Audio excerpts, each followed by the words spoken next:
Why, hello there, ladies and gentlemen, boys and girls, children of all ages. My name is WRRF, and welcome back to Heartfire 4, the New Order Last Days Europe as the Front. Now, last video, the bombs have stopped falling. From the Germans, at least. We're preparing for bombs to start dropping from our fellow Russians, or whatever the fuck you call the Aryan Brotherhood. Now, a little worried about Zhukov because he is,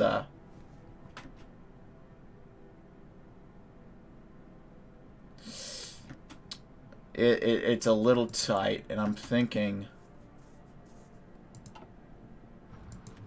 we might have to go ahead and, okay,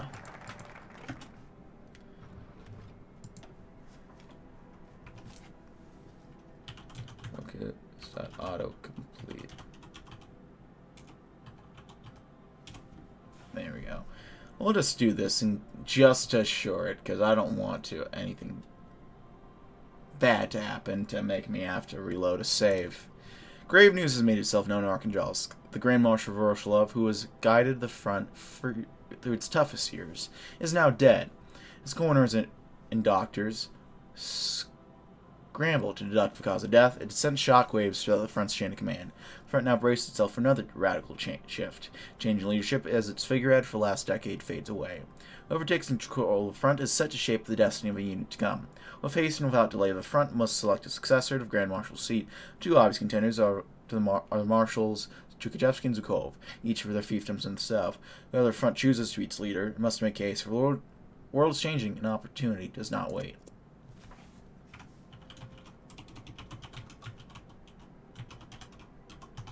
Yeah, let's, we could do a little bit of this.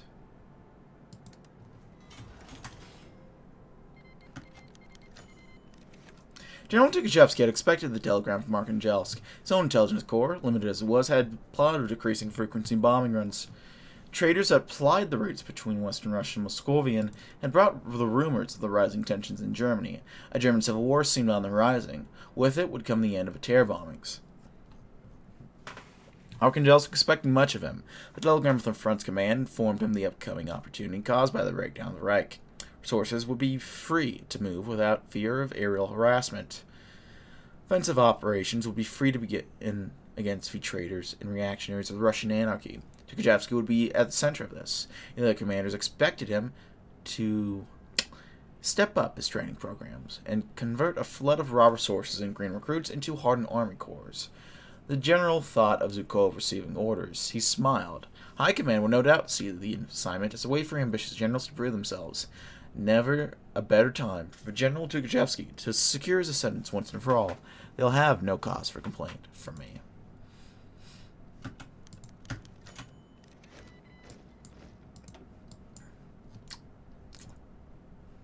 Today, Grand Marshal Clement Efrovich Voroshilov, leader of the front and former People's Commissar for Defense under Bukharin, has passed away due to old age.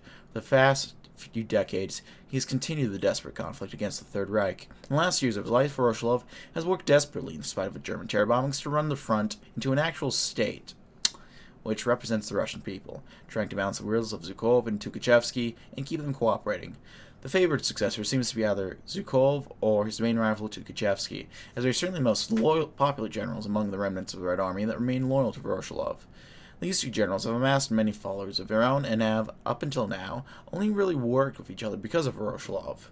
Both have been working behind the scenes, attempting to gain influence with the front's Stavka, attempting to persuade it to march forward in their point of view. Many believe that Stavka have already selected a preferred candidate already, and preparing to declare him the next leader of the front, their view being proven right when the heir to Voroshilov was declared to be Grand Marshal Zhukov.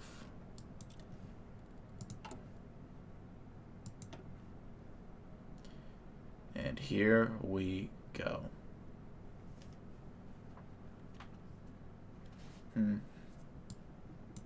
I've seen this tree. I just never have played it myself. I'm just going to get a basic idea.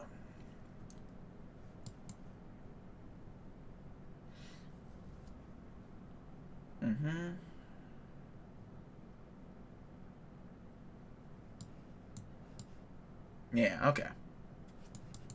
Let's go ahead and introduce Grand Marshal Zhukov. There are a few figures more well known in Russia than Marshal Georgy Zhukov, and for good reason. One of the most brilliant generals of the Great Patriotic Wars, he scored victory after victory in the name of revolution. When the war efforts collapsed and the Soviet Union fell into disarray, Zhukov fled north, but it did not end his struggle. Instead, he launched numerous raids into the heart of Moscovia, very nearly retaking the capital. Today, Zhukov stands as a leader of the front, adored by citizens. As a hero who can get things done, he has not only promised victory against the fascist barbarians who ravage our lands, but the warlords who feast on Russia's corpse like maggots. On the border of the front, the soldiers stand poised to retake the nation, confident that Zhukov will lead them to victory with charismatic leadership and tactical brilliance. You have the power vacuum. Can we get... We don't have another field marshal. A little concerning.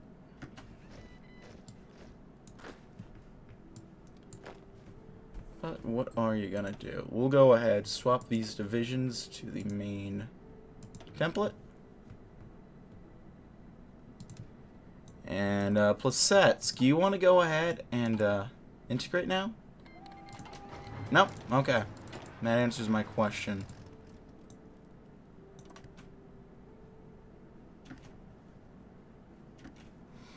We'll make sure these boys are good and ready to push.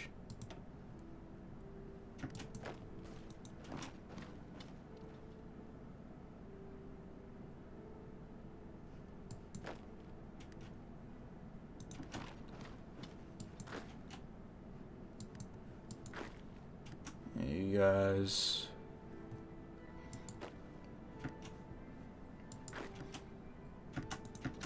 Moving to Plesetsk.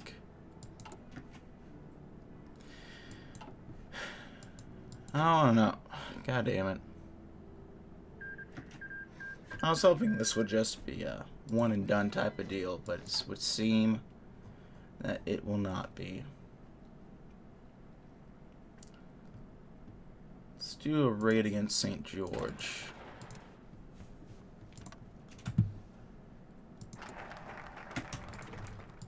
And here we are. There he is. Ooh, nice. Doesn't matter too much. Nice. Very nice. Let's go ahead and check out Georgy Zhukov. From the streets of Voroshilovgrad to the shores of Kalkin Gold, from the outskirts of Leningrad to the forests of West Siberia. In every battleground he fought, Georgy Konstantinovich Zhukov demonstrated himself as an exceptional leader, stood out as an example to respect and follow from his peers and subordinates alike. Serving the motherland with dignity and honor. Since its foundation, Zhukov was among the cohort of Soviet generals who have not surrendered to the advance of the Hun or abandoned their oath to the Soviet Union. Became one of the leading generals of the front, to which almost brought the Reich to its knees. Even though the front lost the battle, it did not lose its sacred war against the fascist horde. The front will rise anew, but will it learn from its past failures? Zhukov adamantly believes in the communist cause and deeply admires the sacrifices the Soviet people took to preserve their country. But at the same time, he often expresses his doubts in the efficiency of the front's organization, and went as far as suggesting that the Soviet leadership moved too far from the working people it claims to represent. Zhukov's too independent position caused some hardliner generals to question his trustworthiness and even loyalty to the front for a man of responsibilities. The rumors of his political unreliability did not walk past views of archangelic leadership, but his authority among the Red Army and sympathies from the common people were too significant to even consider merely discarding him. Following several unfortunate confrontations between Zhukov and other generals, he was sent to oversee the extraction of oil in the region of Utka, where he could put his skill to use while keeping himself busy to affect the politics of the front. Should the front face turmoil, however, the marshal won't let himself be quiet. There we go. Go ahead, let's amass our forces first, just get that professionalism up as soon as possible. Today, comrades, is a great day. Today is the day that the workers of Russia will remember in their hearts for centuries to come, because this is the day that the people of Russia reclaim their nation from the factionalism that has taken hold. The working men of Russia, once again a united force capable of bringing capitalism as a whole to its knees, now stands divided, disunified, and weakened across a landmass brimming with reactionaries, fascists, and bourgeois scum. The West Russian Revolutionary Front, The vanguard from which Russia's working men must unite will now march again. We will piece back together a shattered motherland with the help of a glorious and thankful people. The men of liberated areas will, no doubt, take part in this reclamation, for it is their homeland too. They will be the backbone for the push to bring back order, peace, and true workers' democracy to the people of Russia. There we go. And we're preparing a raid against St. George. Working probably research facilities. That's probably the play.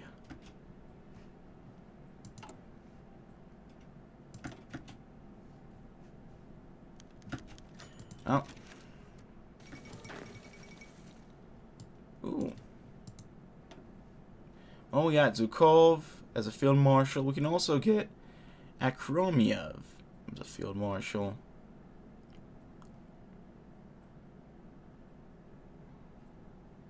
You know, I actually like Akromiev better. A little bit. The stats are a little worse than Zhukov, but the bonuses make me think that, give it time and he will improve. Very successful. Beautiful. Let's get research facilities going. God fucking damn, that's not...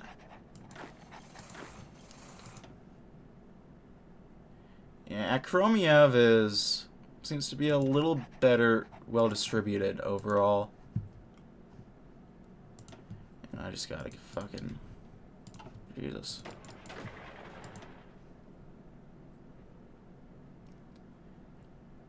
Actually, let's go ahead and get Sergei Sokolov instead of Altuin. Very nice.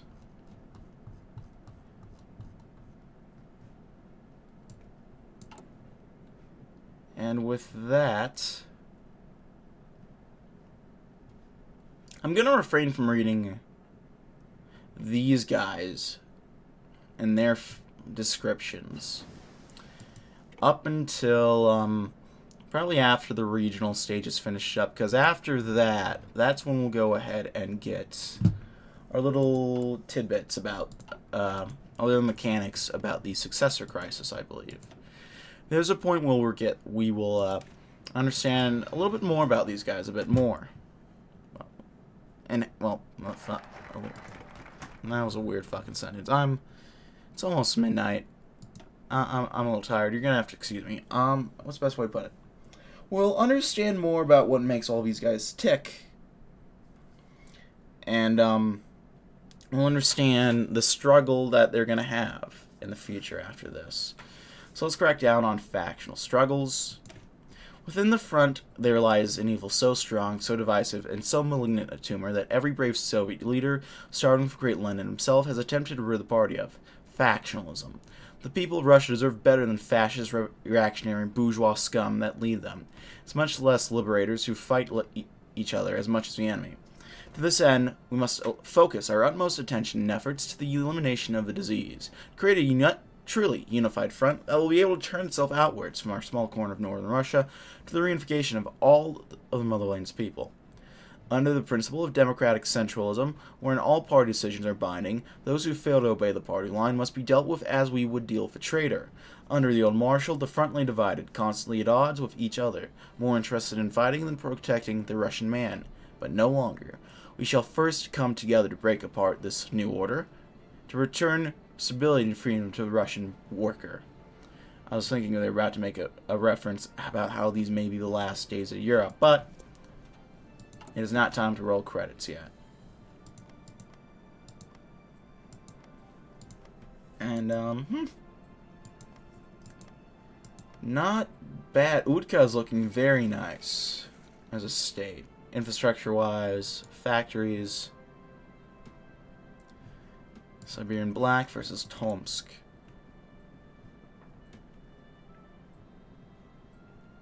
Certainly interesting. We'll see who ends up winning the conflict over here. My money's on Tomsk, but I guess I don't know for certain, so I won't. We'll wait and see. think we'll save up some political power for now. Might do infrastructure later on, but I won't worry about it too much. Army professionalism is going up very quickly, which is very nice. Agriculture is coming along too. Even poverty is doing okay. Everything's going up except nuclear stockpile, which, yeah, no duh. That wasn't going to go up anytime soon, anyhow.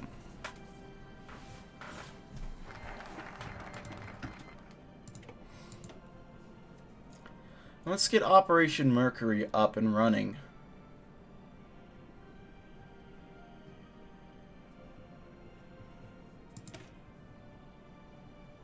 Just as the sun's light illuminates the entire solar system, no matter how distant, the front is a radiating center of a socialist movement in Russia, the origin of a light that will soon reach all of Russia, as far as Siberia. The first step in the sun's journey to the far edges of the solar system is Mercury, the sun-scorched planet. The first step in our piecing together of the Great Russian Puzzle is our immediate reactionary neighbors in Western Russia. They'll be the ones who will feel the warm radiance of the glorious ideals of Marx and Lenin first, the banners of whom we will carry from Archangelisk to Vladivostok. Operation Mercury, the first rung on the ladder of Soviet unification, has begun. There we go. Go ahead and scavenge a bit of loot. So let's do it. Yeah.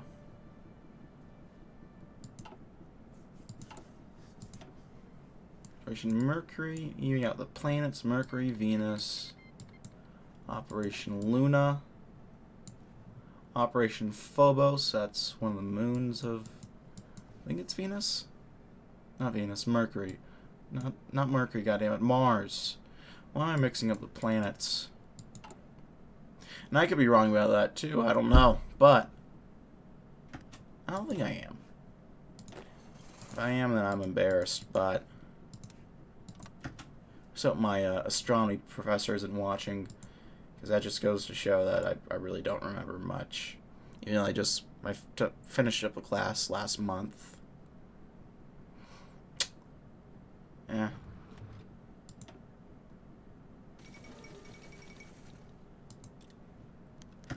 Should be paid. There we go. Man, nice and easy.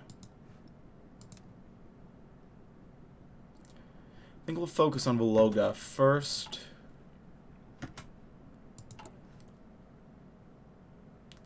Do equipment.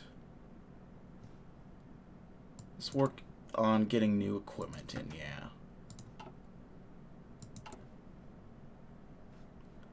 Operation Mercury. Still working on the neutrals. In the veins of Volga River lie the beating heart of West Russian mercantile economy, Kostroma. From Kostroma, a former general of our glorious front, rules with a light hand, seemingly only intent on peace in his corner of Russia. Despite what he believes now, we know that the only way for true peace to be brought to Russia would be its reunion as a union of republics led by worker Soviets, which we hope our old comrade Ivanov will share. While he may have left us high and dry when the front dissolved and the war drew to a close, the state we now see Russia in is proof enough that there will be no peace in Russia without the Soviet Union restored. We'll once again welcome Comrade Ivanov with open arms back to the Union, but if he crosses again, there will be no third chances. What are these guys up to? They're doing a ring of steel. They're going to demand the order's submission. I won't try to screw them out of it. If they get them to submit, they'll make it easier for us to go after Comey.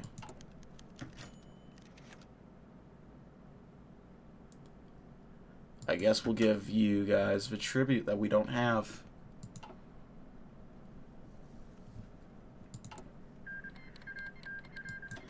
Bianca versus Berezhniki. Tomsk has won. Figures much would happen.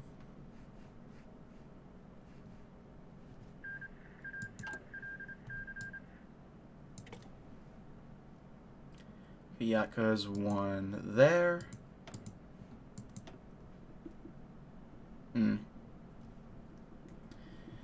Viaka's done, what, a whole 3 main developers of TNO have not been able to do, and remove Berezhniki from the map. Ooh. Marshal Zhukov was a busy man. Ever since he took the place of former Marshal Voroshilov, he had seldom found time to do so much as peer outside his office. He didn't like it. A soldier needed to see the figure of the private in every marshal, he thought. No matter. There would be enough time for that once they got out of their current mess. Today, too, he had to issue orders to his subordinates, attend staff meetings, as well as observe the soldiers on a parade. Most of the hours, however, would be spent here, in the dark recesses of the almost monolithic central office of the Revolutionary Front. Adjusting his glasses to look at the orders that lay in front of him, he readied his pen and wrote his instructions. Sir? I have news for you. It concerns the so-called Republic of Vologda, sir. Come in. Good or bad, tell me, soldier. This information is vital to the survival of the front. Tell me. Tell me, son. I would not be in this line of work for long if I were squeamish about news. It's good news, sir. They accepted negotiation terms. They're asking when we are available, sir. What a pleasant surprise. Go to the Foreign Ministry and tell them to set a date, preferably as soon as possible. After he left, he took to his box of cigarettes and indulged in one. Finally, something good to celebrate today. Victory draws even closer for the front. Very nice. Let's go ahead and negotiate with Vologda then. Yeah. We believe that there is a way to reintegrate the lands of Vologda through no bloodshed, a way that will not require the sons of Russian mothers to spill each other's blood. Vologda, remarkable in its ideological neutrality among a patchwork of fascist reactionaries and republics, is administered by former comrade of Ivanov. Proper adroit diplomacy and skillful persuasion, we may stand side by side with him once again. Through diplomatic envoys, we understand that there will have to be concession on our side, as Ivanov will be particular about the conditions of his return. While we are willing to work towards a compromise with him, we must remain clear about, above all else, our dedication to the ideals of Soviet Bolshevism, the working people of Russia. While we will deal with an open hand and charming demeanor, we must not forget how Ivanov betrayed the front at its most desperate time, and if that, we must rule with a heavy fist, if we must. Well, there we go.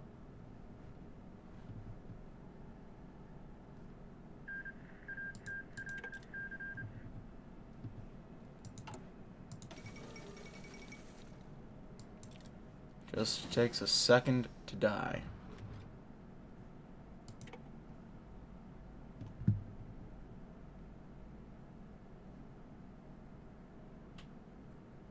All looking good as we go along. There goes the red flag, people. Krasnoyarsk, it seems. We're doing a little strangely good, it seems. Well, is it gonna be Goring versus Russia? Probably not. But you never know. See our old friend Ivanov. There's proof that the Forsaken can see the light. Comrade Ivanov, no doubt seeing the naivety of his poorly thought out neutrality, has officially rejoined our vanguard party, bringing his largest army in the lands of Vologda back into the West Russian Revolutionary Front. While we had our doubts that Ivanov would come to understand the error of his ways and come back to the front, we now know that his heart lies with the workers of Russia. This fantastic news means that now the large state of Vologda has been brought back under proper Soviet leadership. Our soldiers shall enter Vologda and set up appropriate front of operations to solidify our control and test the loyalty of its citizens. With Kostroma, the jewel of Western Russia, now part of the front, we have access, open access, through its waterways, next step of Russian reunification, as well as a bountiful center of trade. Beautiful. Center of trade makes me think we're playing EU4. Goddamn.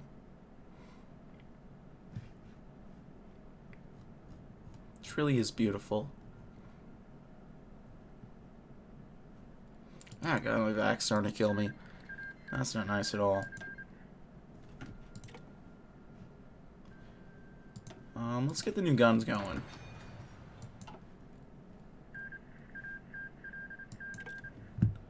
Bormann versus Heydrich. This is Bormann versus Goring. In my experience, It actually is a bit of a crapshoot who'll end up winning.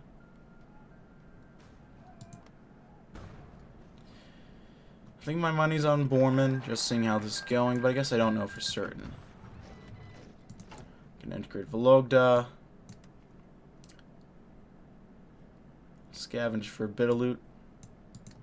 Hopefully we won't just have it taken from us. What are the guys up to? They're demanding the order of submission. Let's go ahead and get working on the fractured republic. Among a band of many, the greatest upset of the 50s collapse was by far the traitor's cession of the city of Syktyvkar in our hour of need, coinciding with our retreat to Arkhangelsk. Since then, the once emergency capital has devolved, becoming a republic of pathetic schemes and trickery that would make both Tukhachevsky and the old Presidium blush. However, while it might be difficult to forgive a young republic for its betrayal, there is certainly a great opportunity to function. Vast swaths of the people within Komi remain sympathetic to our cause, as do several prominent politicians, most notably Mikhail Suslov. Outright intervention is always an option, however, in this case. The Grand Marshal is considering if other avenues may be more humane and opportune. After all, there were much confusion in those chaotic days of yore. The people should not be blamed for the action of a scared few. Therefore, we shall draft a letter to the legislatures in the spirit of reconciliation and peace.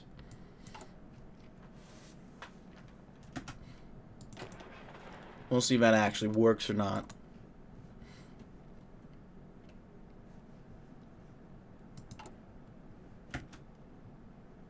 Prepare array against Vyatka, apparently. As well as these guys.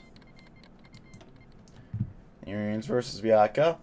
Never thought we'd say this, but I think we're rooting for the monarchists.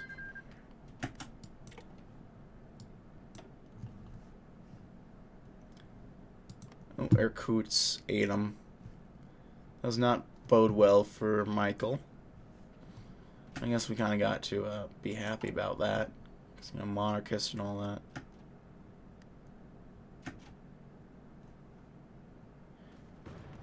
Can we not read them?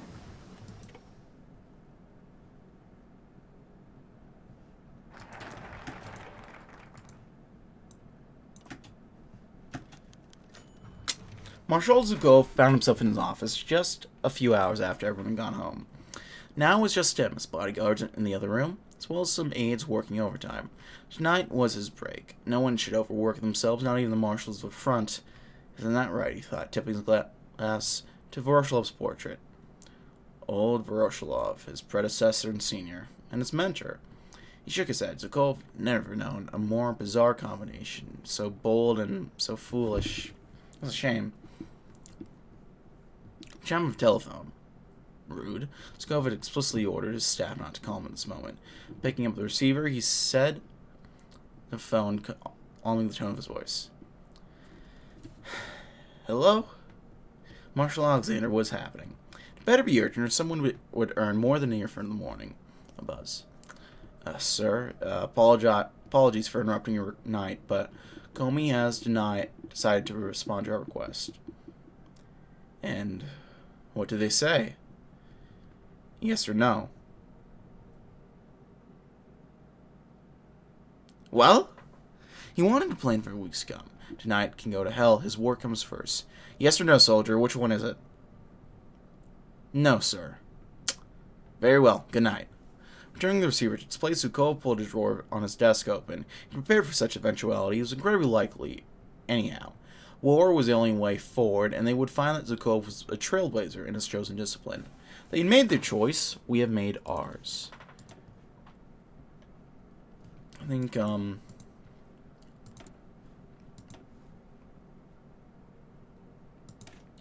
get support weapons going. I do want to wait a little bit just to see them,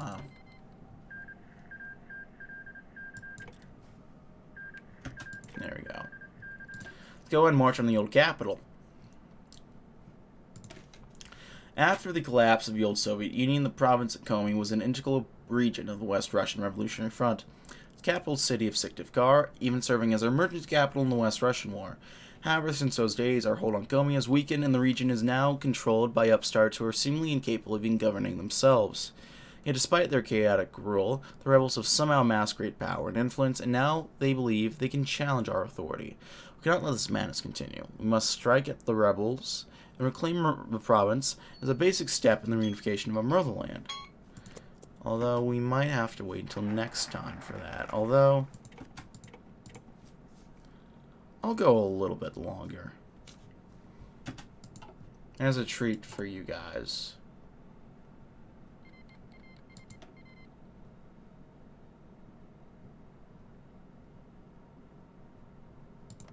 Is the Samara machine broken? The Samara machine is broken. Erasing their legacy.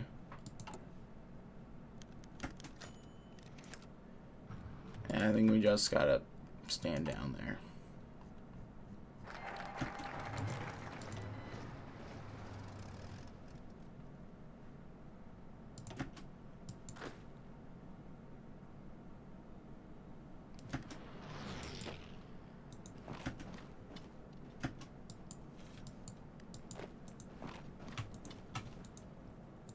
Let's do something like that.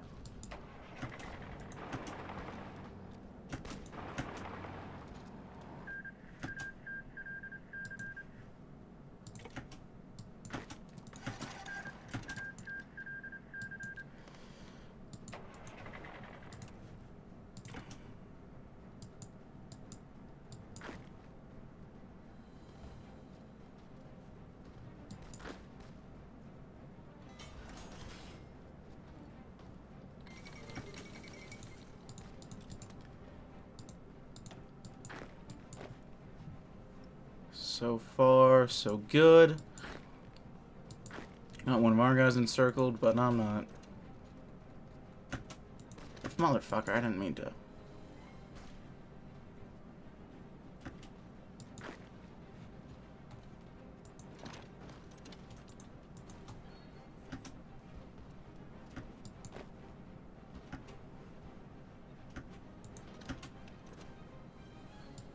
How about in that regard? Locked and loaded. And there we go. Pandora's box shall be forever closed. Let's go and trial the government. Nothing to do other than start that, I guess. Integrate these guys.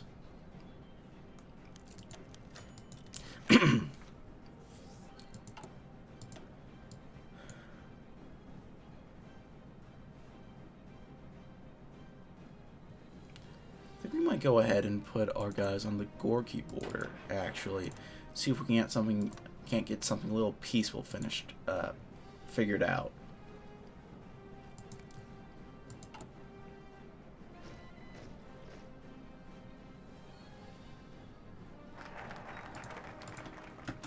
And with that, let's see.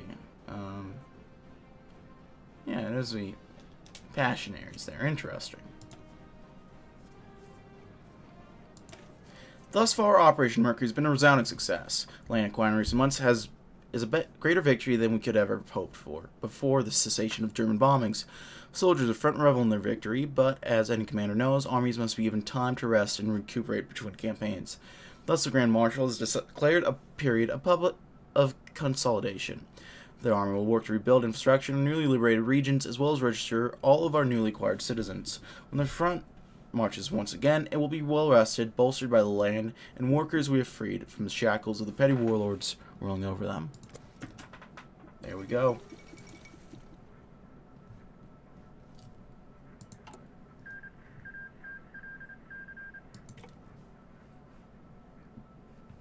Got Tiumen. Holy shit, Tiumen won. How in the fuck did they actually pull that off?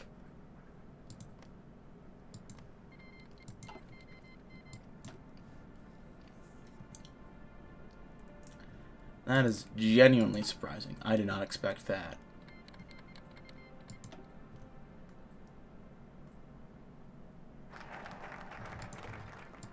Foothold's been secured. Let's go ahead. Let's do this one. Although the Communist Party now reigns supreme over much of West Russia, the same cannot be said about the socialist economic system. Since we last vacated these areas, a messy hodgepodge of capitalist and even pre-capitalist productive relations have been standard throughout. Currencies and business practices vary, and some areas have ceased to use money as a medium of commerce at all, regressing to bartering instead. We need to harmonize and standardize our economy in order to effectively coordinate our production. Work will begin immediately on incorporating the West Russian commerce into our own system, with the goal that a central administration has necessary control to continue developing. Here we go. And we'll go for a little bit longer. I won't loot, just Grand Marshal Zhukov. I have something I wish to discuss with you. Zhukov looked up in the papers on his desk. It was Comrade Yakovlev. Yakovlev was a firm ally of Zhukov and led a large faction of reformers within the front. Comrade Yakovlev, have a seat. What was it you wish to discuss? Well, I wish to discuss several flaws in how the front is organized, purely from an administrative point of view. I just don't believe our current model is sustainable. I understand the Red Army is crucial to survival, but the people need to know their voices to be heard. Civilian populace needs more say in how things are run. Our economy needs to be less militarized. The military junta needs checks and balances to keep it from devolving into oppressive junta. Comrade, the reforms you're proposing are quite extensive. Are you sure this is purely administrative? Grand Marshal, I assure you I hold no ill will towards the revolution. I merely believe that the people need to play a bigger role in it. Well, comrade, I'll certainly consider it. However, I think we should wait until things are more stable around here before we rush into our reforms. Now, comrade, I have lots of work to do at the moment. With that said, Zhukov returned to the report stacked on his desk. Understood. Thank you for your time. Zhukov barely heard the door close a moment later. Under the conditions of dictatorship, the country will surely perish. Well, I'll let time tick by a little bit. And for now, we gotta cut it here, folks. Thank you as always for watching. If you like this video, leave a like. If not, feel free to dislike. If you want to do more of this content feature, hit the sub button for more uploads every weekday, as well as occasionally Saturdays. If you want to make sure to hit the notification bell as well if you want to stay really up to date with the uploads. If you're not that into it, fair enough. I won't pressure you, but there's the option for you. If you have any comments, feedback, concern, leave in the comment section below. I read all the comments I get and appreciate any all feedback you might have for me. If you want to see me back my way, every month I have a Patreon. If you want to chat, play games, I have a Discord. If you want to see me do stuff live, I have a Twitch, all of which are down in the description box below. That's it for now, ladies and gentlemen. My name has been DB333. I thank you for watching, and I'll see you next time. Goodbye.